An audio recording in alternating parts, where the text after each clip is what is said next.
To another edition of Old School Scribe podcast. It's wonderful to have one of the great names in Bengals history, uh, former corner Louis Breeden. You can find him on the all-time interceptions list, right behind his good friend Kenny Riley. Well, not right behind, but I mean he's got Kenny was special. I'm a distance behind. They almost matched your uniform number, number 34, and Yeah, 33 interceptions. yeah. One more year, I would have. Hopefully, I would have gotten that number 34. But unfortunately, it didn't happen that way.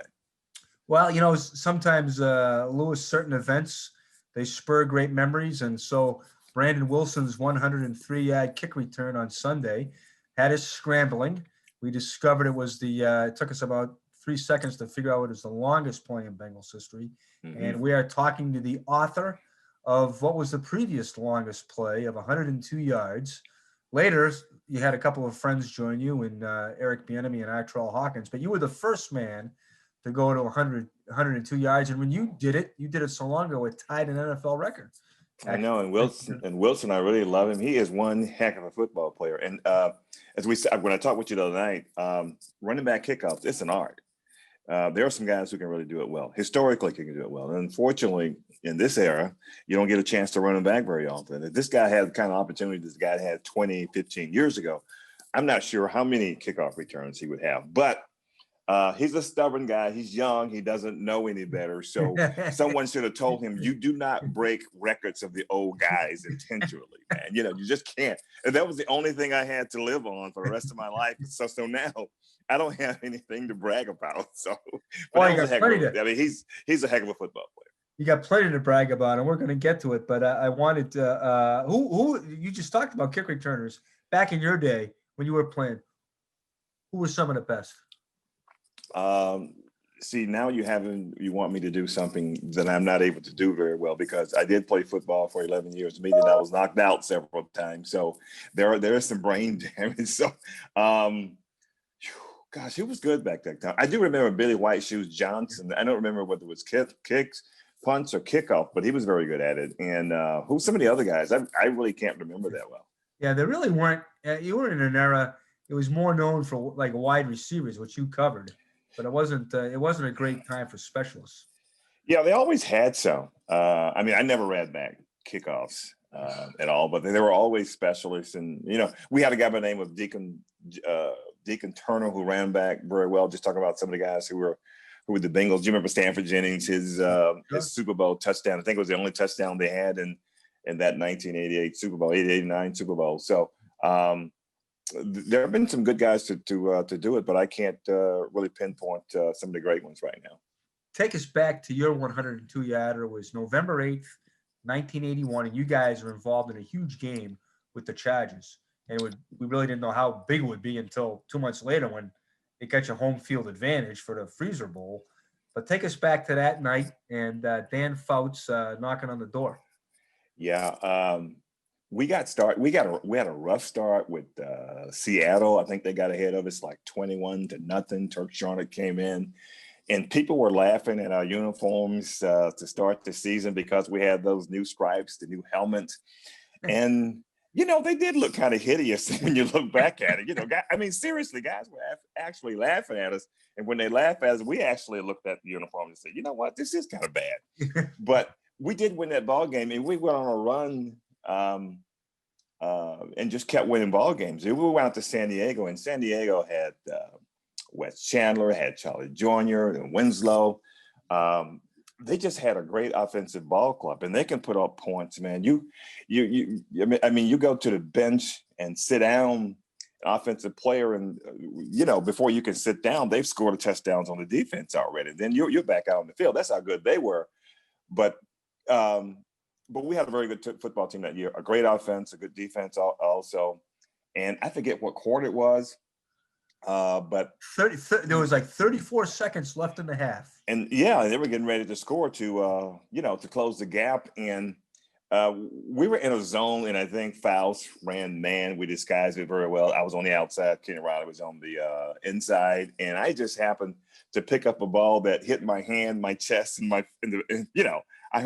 it's not the one that I should drop, but it's the kind of one that I've dropped before. But I do remember Charlie Joyner had my jersey. Wilson Whitley, number 75, came and knocked him off of me, and it was clear sailing. No one was going to catch me to the end zone. And the only thing that I regret is that I did not keep the football the way guys did during that area. But in that game, it was in their weather, at their stadium, at their kind of game. And a few years later, they talked about, man, that game in Cincinnati, if only we had great weather, they would have played a good ball game against us. So, the ball game would have been different. It's tough to play. It was tough for us to play in that game, but we can't control the elements. They were a great football team, but we were a better team that year. 40-17 in their weather. And in their weather. And you're right. And Fouts was about to cut it to 24-14, and your play made it 31-7. You guys turned Fouts over 5 times that game. You had 3 of them. You had 2 interceptions, maybe a fumble recovery. In a fumble recovery off of Charlie Joyner. So all your turnovers came off of Hall of Famers, and that was a big turnover because that put you in position for a 7-0 lead. Yeah, I appreciate those guys allowing me to do that these days. Yeah, and I still have contact with every now and then. Wes Chandler would have a golf outing post football. Myself, Issac Curtis would always go and play.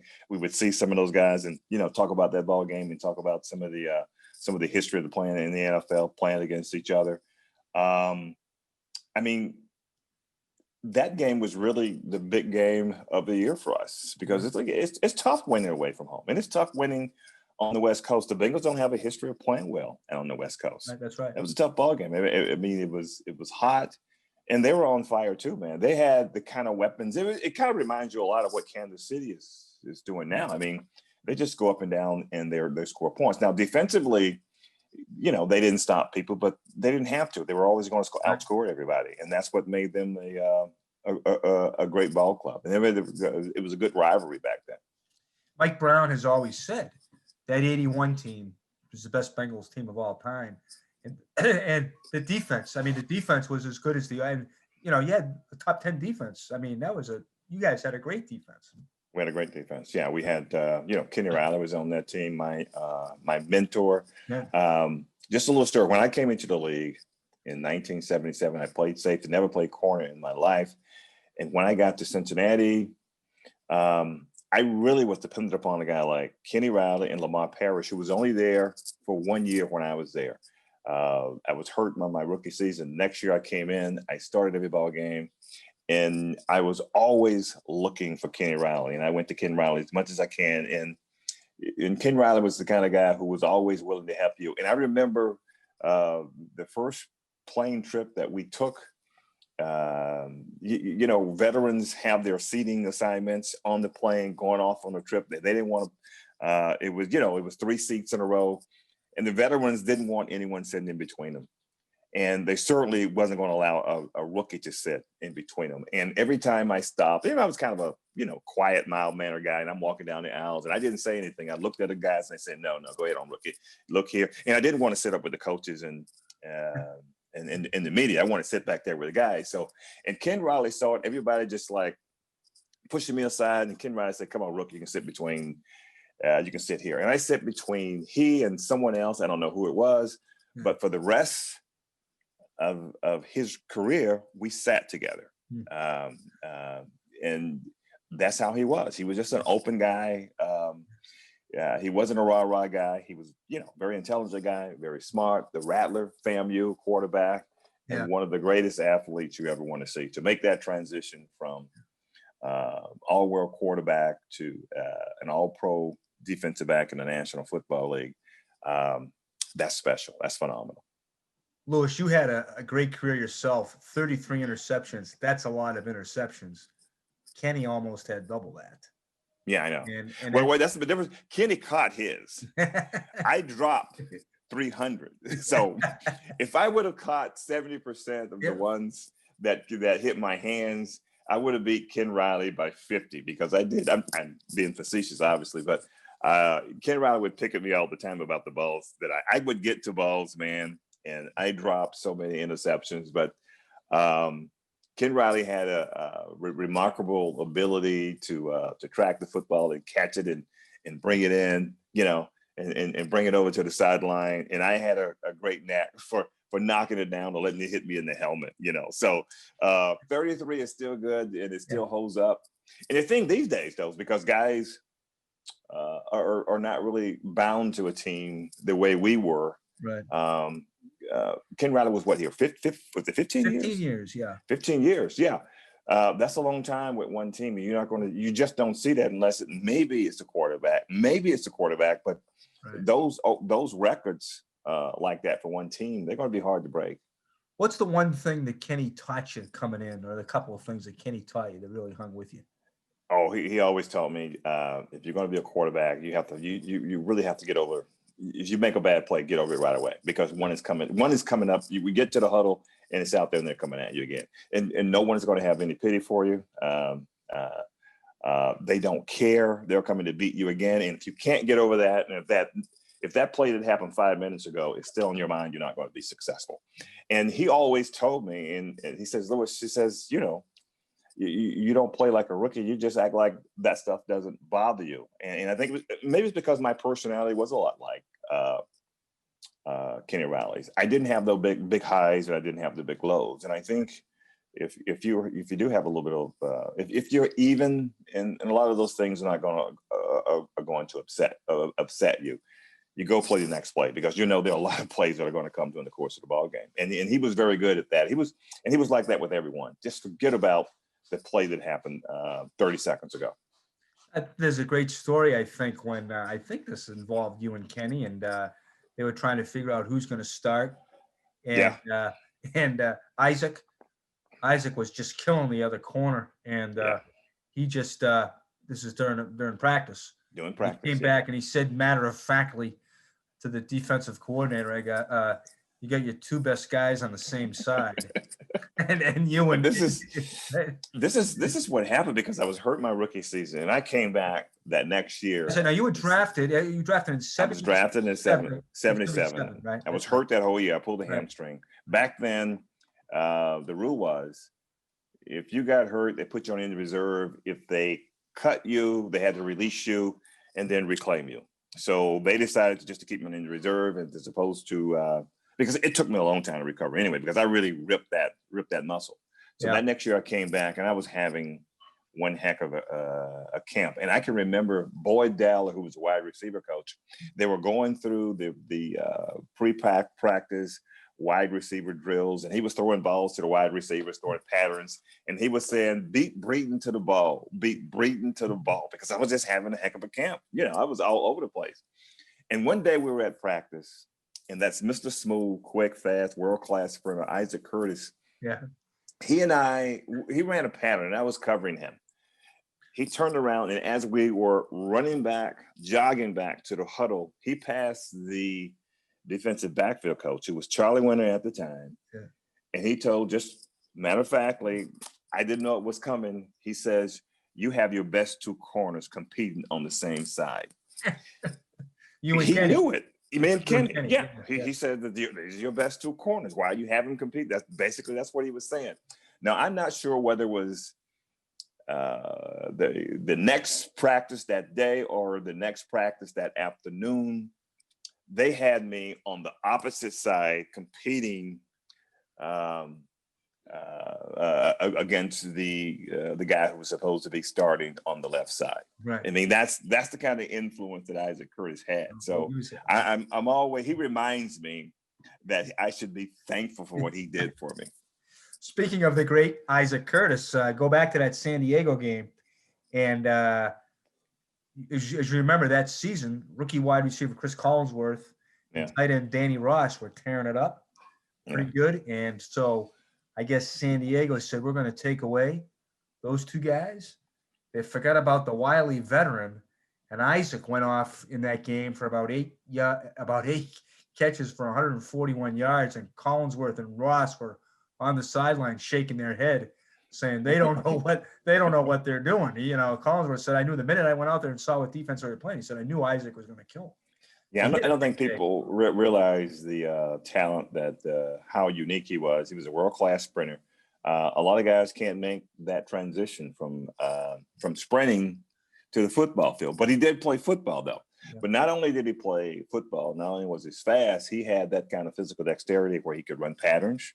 Yeah. He could catch the football. He was athletic. And well, you know, Issac, he was this quiet, unassuming guy that when he got on the football field, he was a killer. And I wasn't playing then, but his rookie season, he was rookie of the year, and they changed the rule. Paul Brown in the NFL competition committee, they changed the rule because the way people were beating Issac Curtis all over the field, because you know what? They couldn't cover him. They couldn't stop him. So they did everything they possibly could. And Paul Brown said, well, heck, this is no fun. This is not football, man. Yeah. And when they did that, that really opened the game up on the offense anyway, because you could no longer beat wide receivers all over the football field, which was good for the game. The only guy I ever knew that they changed the game like that for was Bill Russell when they widened the lane. I mean, you know how good you have to be to get him to change the rules. Yeah, it says something. That's a game changer. Now we've talked. You know, Kenny Riley ought to be in the Hall of Fame. There's no question. He should. Yeah. Now here's the irony about this thing. I think Kenny Riley was very close this year. From what I understand, he was very close to be the senior nominee. Okay. What happened was Drew Pearson was the guy. And that made me just shake my head twice.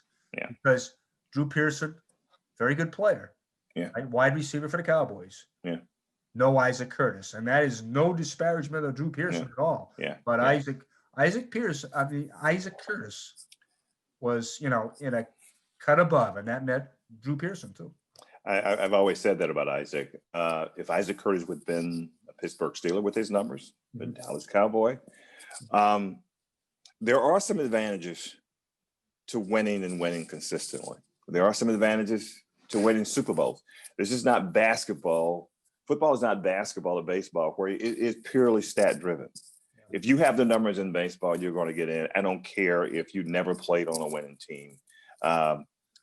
You know, merit at some point has to mean something. And for some reason, football has gotten to the point where if you do play on a good football team, you're just going to have, you know, more guys make the Hall of Fame. Which, if you play on a good football team, there are a lot of, you know, heck of a lot of good football players. But I don't think, and this is not disparaging, because I think both Swan and Stallworth were great players. Yeah. But I played against Issac Curtis every single day, and those guys were not better football players than Issac Curtis. And Issac Curtis has similar numbers, but they have 4 Super Bowls, and that's the difference. Yeah, you know, to be he's got more catches. Issac has more catches and touchdowns than Lynn Swan, and he has longer yards per catch than Stallworth. Yeah, and Lynn Swan was a great player. I want to say that because I played against him, and you saw some of the things that he did in that offense, and some of the circus-like catches that he made during his career. I think he's deserving, but I think guys like, Issac Curtis was also deserving. I do remember years ago, what was the wide receiver's name for Art Monk for the Washington Redskins? Syracuse. He was one of the most dominant wide receivers in his era, but it took him longer than what it should for him to get into the Hall of Fame, because, you know, they didn't win a Super Bowl. Well, football is still a team game, and I do wish they would look at that and then look at the guys as individuals and not so much, you know, as the team. You know, I mean, they talk about quarterbacks. Well, he won a Super Bowl. He won 2 Super Bowls, and therefore he should be in. Well, football is still, it is the greatest, I think, team-wise. It is the greatest team sport. You got 11 on offense, 11 on defense, special teams, and you have to have very good units. There are some guys who've been just absolutely great, and they're not going to make the Hall of Fame because they didn't win a Super Bowl, which I think is a travesty. Yeah, it's and I try to tell, and I'm the Cincinnati selector, and I try to tell these guys there's too many good players on great teams in there. Yeah. Not enough great players on good or mediocre or bad teams that are, you know, a guy like from our era, Willie Anderson, and probably Willie Anderson and Corey Dillon are guys. That, I know. You look at a guy like Kenny Anderson. Look at his numbers, man. What he did, it was phenomenal. I was going to ask you about Kenny Anderson. You went against a lot of quarterbacks. Where would you put Kenny? I mean, you know, you went against Kenny in practice, but it's almost the same thing. Where do you put Kenny in the Kitty was great. You just look at his numbers, his consistency. I mean, and he didn't throw the ball to the other team all the time. As good as Terry Bradshaw was, I think he has maybe one more touchdown than interceptions. That's right. That's not to take anything away from him, but they had a great team. They ran the football, and that defense was just phenomenal. There are a lot of quarterbacks who could have won Super Bowls on that team. That's how good they were. And once again, that's not taken away from Terry Bradshaw, but Kenny Anderson, you look at his numbers and some of the things that he's done, MVP of the league. And if we win that Super Bowl, I'm sure he's in the Hall of Fame. But that shouldn't be the determining factor. Yeah, that's right. But that's what guys do. They get these list of guys, and it's hard enough. And I know what they do. They count it as the tiebreaker. Well, he got a ring. Well, that shouldn't be the tiebreaker. You can imagine all the great players in Major League Baseball that we would have to take out of the Hall of Fame simply because they never won. Right. They never won a championship. But that's not the way it's just done. It's not the way it should be done. Louis, you've you also hooked up with Issac. You guys became really involved in the community. You guys did a lot here beyond football. I know that's something that's been, that's something you've always had an eye on in your post-playing career. Yeah. He and I, Issac was one of those guys like Ken Riley who really took me in. And I think the reason we got along so well because our personality sort of matched so well. Issac was this quiet guy, not a rah-rah guy, didn't say very much. I wasn't that way. Ken Riley wasn't that way. We battled in practice all the time because it was kind of a natural kind of a thing. It doesn't always happen, but he and I are still the closest of friends. We talk two or three times a week, and that's good. So once we got out of the ball, we started a foundation. Biggs, they're no longer here. They joined with us. We submitted a proposal to them, wanting to do some things within the community. They said yes, and we had one of the biggest and most successful golf outings. We raised over $300,000 a year every year, so that was good. And Issac and I, we had a great time with it, and we brought a lot of the guys here play. We brought guys from all over the country. We ended the golf outing, I don't know, maybe 10 or 12 years ago, but we still have money with the foundation, a lot of money actually, and we still support a lot of causes. University of Cincinnati is one of them, and some things that we do there with their engineering program, and we still do a lot of things around town. Yeah. What one or two of your biggest moments that you always remember as a Bengal when you were playing? Anything sticks in your mind? I think obviously my TV is turning on there. I don't know why. Okay. I think one of the big things was that Super Bowl game. Just being there, man. Just being able to play in it. I remember Kenny Anderson saying, "I knew it was the big time when I looked over and Diana Ross was singing the national anthem." Yeah, you didn't see her in Cincinnati singing the national anthem, so good voice, the Motown sound. And just being in that ball game. And the thing is though, because it's in your mind, probably shouldn't be, and you've been told that the chances of you getting back to that championship game in the Super Bowl, it's just not very good. Yeah.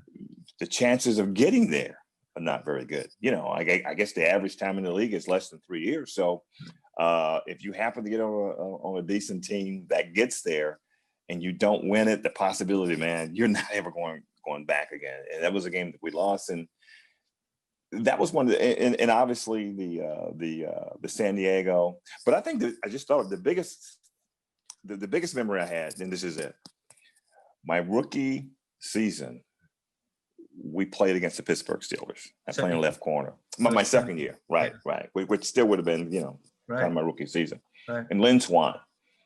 And back then they weren't throwing the ball all over the field like they are now. Right. But Lynn Swan had a good game that day. I think that was the 2 games against Pittsburgh. That was the first one here in Cincinnati. I think he caught 7 balls for about 70 something, 80 something yards. Now, that is a good game, but that is not the kind of games these guys are having today, because they just throw it all over the place. And I love it. I mean, I love watching professional football because I just love the points. And I love seeing the guys throw the ball down the field. It's fun for fans to watch. And I remember getting roasted a little bit in the media because of, I think I gave up at least one touchdown in that game anyway. And I knew eventually we were going to go back. Each game I played better. I mean, I was never fearful of the moment. We went to Pittsburgh and we played that game. And I had a good ball game. And especially I made some plays, tackling.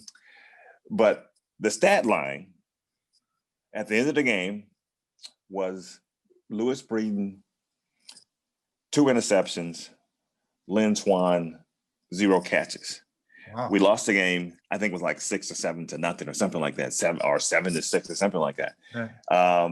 He didn't catch a pass on me. And I always remember that ball game as some kind of redemption. You just had to go in and play better than what you did the ball game before. And it was something somebody taught me, man. You can't. I had a lot of time to forget that game, but that was not a moment that I was going to forget because I wanted to redeem myself. Who is the best receiver besides Isaac? Who's the best receiver you ever went up against besides Isaac?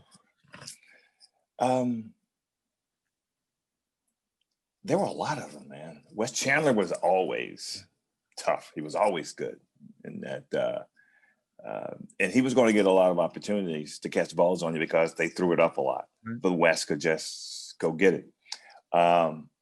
Steve Largent was good. Steve Largent gave someone like Mike Haynes, who was an all-pro player, fits. Sometimes it's just the matchup. You don't ever know what guy is going to give you a hard time. I didn't have a hard time with Steve Largent, but Steve Largent just was a heck of a football player because you knew you were in for a battle with him. He ran good routes. He was smart. You just know you want to be in that kind of a ball game. Art Monk, I played against him in Washington, and I played with a cast. I just broke my thumb or my wrist, and he gave me fits. And we were playing bump and run. And he was a big, strong wide receiver at that time. He gave me fits. He was a very good ball player. But the guy who gave me the most trouble, it wasn't a Hall of Famer. It wasn't an all-pro guy, and it wasn't a guy that you were going to watch a ball game and you were going to say, man, I want to see him play. It was a guy by the name of Ricky Feature who played with Cleveland for whatever reason.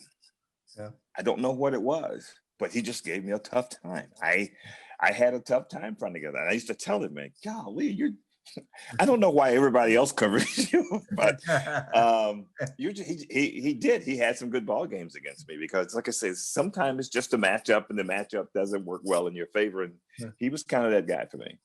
How cold was the freezer bowl? How cold was it? Yeah. Okay, I tell you what you do. If you can, remove every object out of your refrigerator. And that put your body in there and close the door and stay there for about 15 minutes and then see.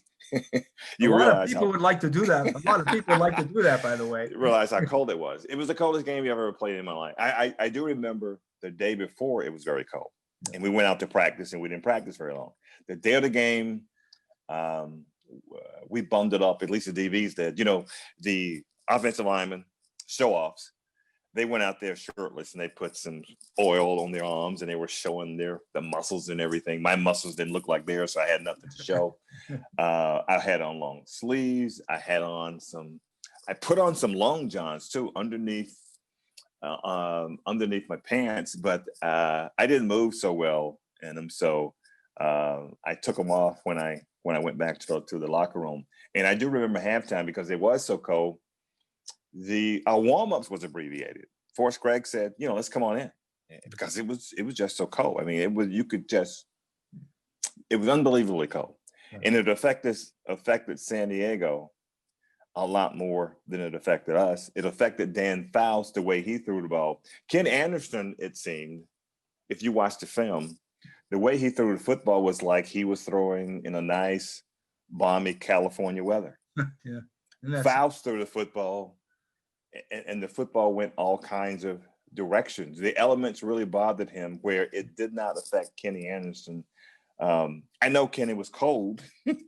There was ice on his mustache, but it didn't affect him the same way it did Fouts. Were you near Eddie Edwards when I think it was Eddie who's like his head caught on fire or something, or his hat caught on fire by the heated bench or something. Oh, did it? I think I remember the story, but there's no telling what Eddie Edwards was doing. Eddie was a character, so if his head caught on fire, helmet, he probably did something during the course of the season where he deserved it. So, but he was I think he's still he is the all-time sack leader, and I think Dunlop was one short, too short. He was one back. One back, yeah, and he's gone. And Eddie Edwards is very happy about that. I want to let you know that. He's very happy. If anybody gets 32 picks, we're going to trade him. Please. Get him the hell out of here. But no, I think the thing with your one. Let's finish up with your 102 yarder though. Were you breathing hard at the end of that thing? I mean, it was hot now. It was hot there. They weren't handing out water at the 50-yard line, right? I mean, was it? Yeah, it was hot, but like I said before, I dropped so many balls. So first, I was happy that I caught it. I was happy that Wilson Woodley knocked him off of me. I didn't particularly like Charlie Joyner anyway. He ran good routes, so and I got it into the end zone, and and I do remember throwing the football game, and it does dawn on you once you get to the end zone in a very hot, sweaty ball game. You do realize when you run one back for 102 yards, you're coming back on the football field. That's right. Yeah. Maybe I should have downed myself on the 50, but it was right near halftime though. So yeah, it was right near halftime. So we wouldn't have been out there too long. So yeah, that's what I remember most. It was just like, the biggest thing is that we knew we could play with San Diego. Yeah. In San Diego, they were tough in San Diego. I mean, they just threw the ball all over the place, and they played football the way the Warriors were playing basketball back then, because they were doing something different than what anyone else was doing. Yeah. It's well, I listen. We really appreciate you spending some time. I've taken you. That's an awful lot of time for Louis Breeden to spend here on the show. I really appreciate that. It really will, man. And I'm going to I'll check my mailbox and expect all the gifts and the $1 million bonus. And I can't wait to get to the mailbox tomorrow. Okay, Jeff? You know what? You know what this means? It means I'm going to have to have Issac on for equal time. Really? So I'm gonna we had a bet last week and I lost. So he'll brag about that one too. So I'm gonna believe me, I'm gonna get, this is the old school Scribe podcast. So I've still got to hunt down number 85. So I'm going to be. Yeah, you're getting, man. That's good. Great spending time with you, Louis. Thank you. Jeff, it is always fun to talk to you, man. You take care of yourself, bro. Stay safe, okay? I will.